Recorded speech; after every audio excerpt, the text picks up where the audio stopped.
with Jesus. And it's where we're just going through chapter by chapter throughout the Gospels. I've been kind of spending a little time both in Mark and Matthew over the past 16 days, and going to do that again today. We're in Matthew chapter 12 today. And so as we continue to journey with Jesus in Matthew chapter 12, Jesus and his disciples are going through the grain fields, and his disciples were hungry, and how dare they start taking heads of grain and taking the grain and eating the grain out of the grain fields on the Sabbath day. For the Jewish religious leaders in that day and time, that was an absolute, utter no-no. It was not allowed. That was considered work, and that was considered working on the Sabbath day. And this was covered in Mark already. As we spent a little bit of time in Mark already, this story was covered there. But I love the beauty of the tapestry of how the Gospels weave together this whole picture, this whole story of Jesus. Whereas you may have another telling of the same account. You may have another telling of the same story in one of the other Gospels, but you don't have any contradictions between one telling of the story in one Gospel and another telling in the other. You have an adding of details to further well-round the whole story, the whole picture of the story. Well, in this account that Matthew gives of the story, Jesus says something about, well, didn't you hear how even David and his men, they ate bread from the temple that was actually intended for just the priest to eat, but not for other people outside of the priesthood? Well, they partook of that. Well, the same way, these men of mine, these disciples of mine, they had a need, just like David's men did. They had a need to eat. And you know, in the other gospel, in Mark, Jesus says, you know, that the Sabbath wasn't given for us to be servitude to the Sabbath. The Sabbath was given as a service to us as people, rather than the other way around. But anyway, so going back to a little bit more of the story, Jesus also, he mentions one other thing regarding the Sabbath, as far as, like, you know, he said something about David and his men, but then he also says something a little furthermore about the Sabbath when it comes to, you know, as far as like the temple, you know, like the priests in the temple, they too, you know, are someone who would work on the Sabbath by necessity. Let's think of modern days, you know, and put it in modern perspective. Do preachers get off on Sundays? Do pastors get off on Sundays? Just because it's a Sunday, or just because it's what's considered the Sabbath, in the day and time in which we worship the Lord? But regardless, he points to the priests. Well, what are the priests? The priests, they were... And so there's another scenario that revolves around the Sabbath as well, and Jesus is catching flack, he's catching heat again about his practices that he would do or not do on the Sabbath. Well, he's there in the temple, and there's a man there. He's got this deformed, withered hand. I mean, I'm making my hand do this, but his hand was deformed and withered in such a way as to where you can visibly see there's something majorly wrong with his hand, to where it's not a normal hand, and it couldn't do the normal things that a normal hand would do. Well, the religious leaders, they just knew Jesus couldn't resist. There's no way that Jesus was going to abide by their laws, abide by their rules, play it by their book. They knew that he couldn't resist healing this man. So they said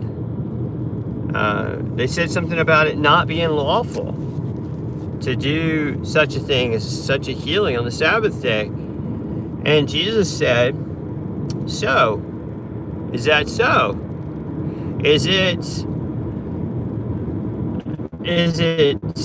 Should we do evil on the Sabbath day, or should we do good deeds on the Sabbath day? And he said, you know very well that if a sheep of yours was in a well, had fallen down in a well on the Sabbath day, you wouldn't say, well, it's the Sabbath day, I can't get my sheep out of the well. You would pull the sheep out of the well. Well, Jesus proceeded, in the face of his opposition, to heal this man in front of all of them. And the man's hand that was visibly, horribly off and wrong, was visibly healed and visibly made whole. So you have a major thing here that happened. And at this point, the religious leaders, they just said, you know what? That's it. They started working and coordinating at that point to try to figure out a way to go ahead and take Jesus' life.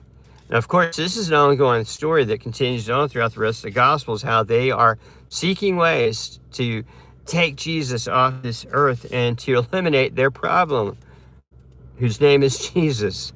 It's taking away their following. It's taking away the people that they had influence over. It's taking away the people that were enslaved to their own interpretations of God's truth, and making God's truth into half-truths with all of their off-the-wall teachings and away from God teachings, apart from God teachings. So Jesus also said, hey, we really wouldn't have this problem if you'd really pay attention to the fact that, in my law, in my in the word, in the Bible, in the prophecies that were before us and before you, they say this. They say, but if you had known what this means, I desire compassion and not a sacrifice, you would have not condemned the innocent. They weren't concerned about mercy of God and displaying and reflecting the mercy of God to other people. They were more interested in making up their own ways of making sacrifices to God apart from God's mercy. And that's why they were hammering Jesus' disciples, why they were hammering Jesus for healing somebody on the Sabbath day. I mean, how dare he heal somebody, help somebody, do a good deed for somebody on a Sabbath day? But then Jesus goes on and he is healing people beyond this. And he's warning them not to tell other people because he doesn't want to stir up more drama, more attention that could bring about the wrong attention. But as he's healing all these other people and he's going about doing the things that he came to this earth to do, Matthew takes note and makes note of this prophecy in Isaiah 42, and he says, this was to fulfill what was spoken through the Isaiah the prophet. Behold my servant whom I have chosen, my beloved in whom my soul is well pleased. I will put my spirit upon him. And then it says, and he shall proclaim justice to the Gentiles. He will not quail nor cry out, nor will anyone hear his voice in the streets. A battered reed he will not break off, and a smoldering wick he will not put out, until he leads justice to victory. And in his name the Gentiles will hope. As Jesus is doing all this ministry he's doing among all the different peoples around Israel, not just the Jews. So here's another occasion where, as Jesus has this man come to him who is possessed by a demon, the demon's keeping the man from being able to speak, and he's also keeping the man from being able to see. Well, Jesus cast out the demon from the man, and all of a sudden, out of nowhere, the man can speak again. The man can see again. People know this man couldn't see, and people know this man couldn't speak, but they see Jesus cast the spirit out of the man, and they see how the man can see again, and they hear how the man can speak again, and it amazed the people. And the people were saying, could this indeed be the Son of David, which is a messianic title, a title that would be worn by whoever was going to be coming as Messiah. It was known that the Messiah was going to be a descendant of David, a son of David. Well, they're saying, is this the one who came as the Messiah that has this ability to be able to cast this demon out of people, make them be able to see again, to make them be able to speak again? So, again, the religious leaders have a problem. Again, Jesus is just a major troublemaker for these people. You know, some people, they have this historical perspective of Jesus that he was this easy go lucky, you know, all is bliss kind of guy. You know, no, he stirred a lot of trouble up, not on purpose. This is what comes with the territory of speaking the truth. Spoke it in love, but he spoke it in true truth.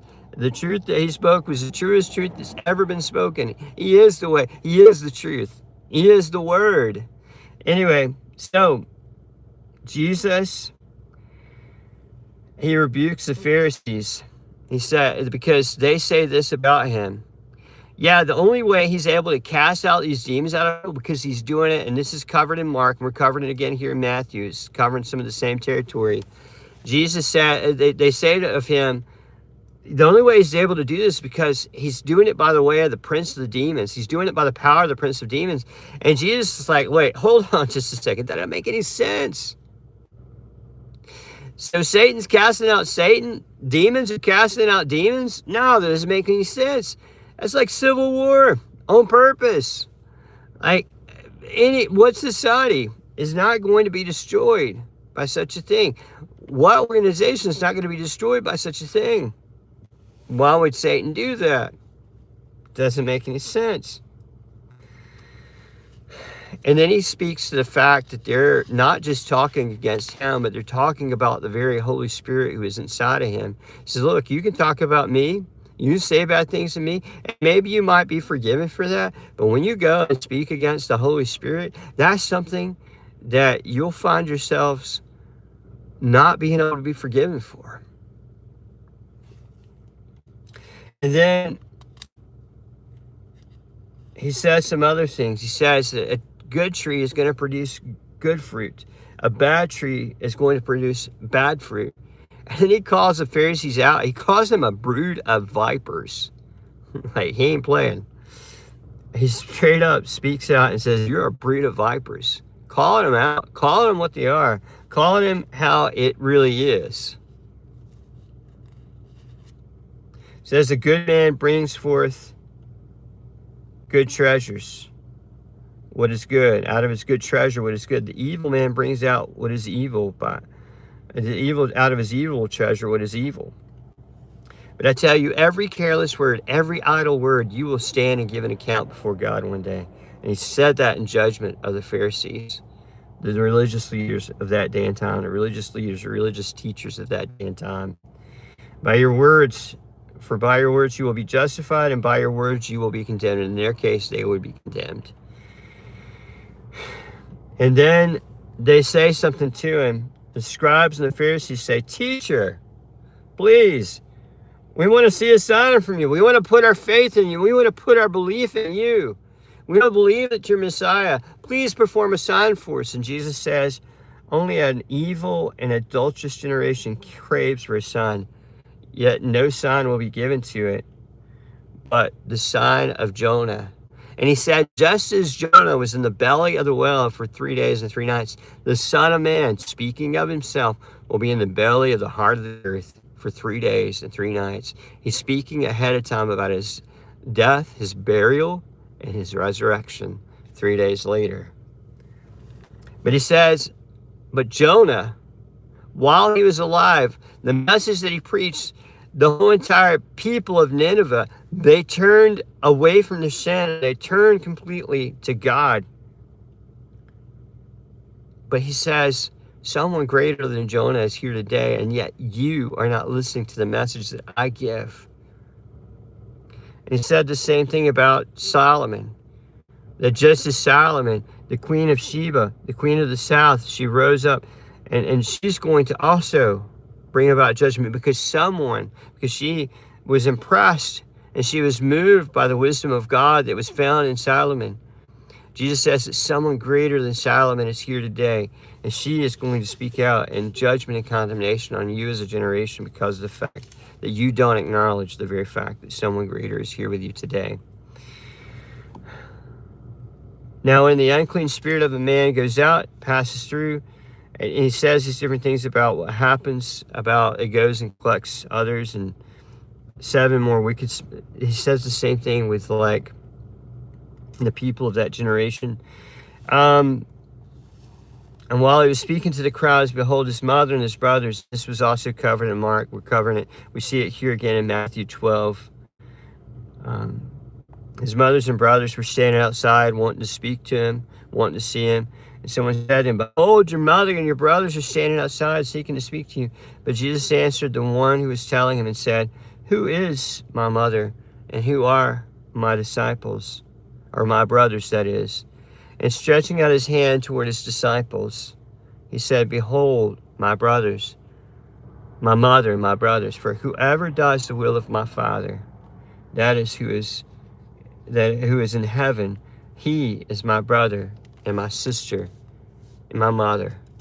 Basically, those who do the will of God, do the will of Jesus himself, are his family, his brother, his mother, his sister. I was going to ask you, have you become a part of the family of God through following after Jesus, deciding to follow Jesus and to follow his will for your life? He's got a perfect, wonderful, beautiful, awesome plan for your life. Nobody can topple it. Nobody can trump it. Nobody can do it any better than Jesus. The plan that he has for your life is awesome. It's beautiful. It's amazing. And there's no one greater or more beautiful to follow than Jesus. No one more wonderful. No better boss. No better friend. No better Lord. No better Savior. He is the real deal. You commit your life to Jesus. You follow after Jesus. You've already committed your life to Jesus. If that's you, you've already decided to follow Jesus. Follow all the harder. Commit all the greater. Do all the more of what it is he would lead you to do. And follow hard after Jesus. Jesus, when he walked this earth the way he did, he didn't have to do anything. He did everything. He more than did everything. And he helped other people become whole. And he helped other people to do things more than halfway, to do them whole. And to do them a whole way. And that's the same kind of thing that Jesus can do for you even right now. He can make things so holistic in your life. You may feel empty. You may feel shallow. You may feel purposeless. You may feel like your life is lacking meaning and fulfillment. You may feel like you haven't found your place in this world, but Jesus can help you find exactly where you need to be, follow exactly what you need to do, and to pursue the greatest joys that could ever be found in this life, particularly in Jesus and in his will and his way for your life, and his work in your life. I mean, Jesus, when Jesus gets a hold of somebody's heart, when Jesus gets a hold of somebody's life, he leaves a lasting, forever, eternal impression on them. And look, people will falter. I've faltered. People all across this world, all across time, who've decided to follow Jesus, are going to falter. But when they do, and they get right back up, and they get right back to following Jesus just like they were before, they don't lose their relationship with Jesus. They don't lose their salvation. And some of you who hear this, you may disagree with that, and that's okay. We can look at different places that we each have in the Bible that point to either idea. But regardless,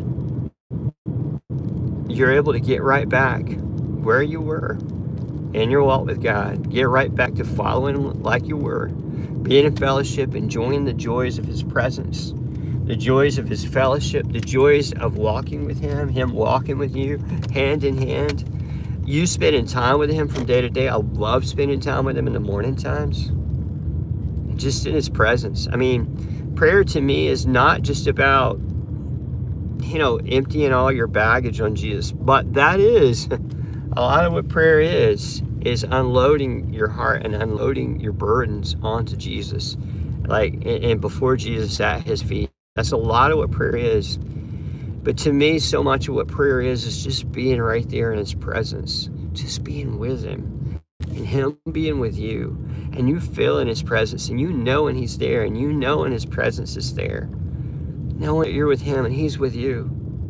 But of course, unloading the cares of the day before, the cares of the day ahead, the cares of the day that's on your heart, and unloading them before Jesus and allowing him just to pick those burdens up for you and take those burdens from you and replace it with his peace, replace it with his joy, with his love, with his warmth. There's no one better than Jesus. He's the most lovely one ever, the most wonderful one ever, the greatest, truest satisfaction that there is in life. Look, you've tried so many different things that you've tried in life, and you, again, may be a follower of Jesus, and you've tried some other things, forgetting how much you really have in Jesus. Get back to following Jesus like you were. You've tried other things that are not like Jesus. And you may be in this life and you've never trusted Jesus, you've never decided to follow Jesus, and you've never tried him. If you ever truly try Jesus, I truly believe you'll never regret it. And you'll find that he's better than anything else that you will have ever tried in life, ever will try in life. He's the best. Be blessed.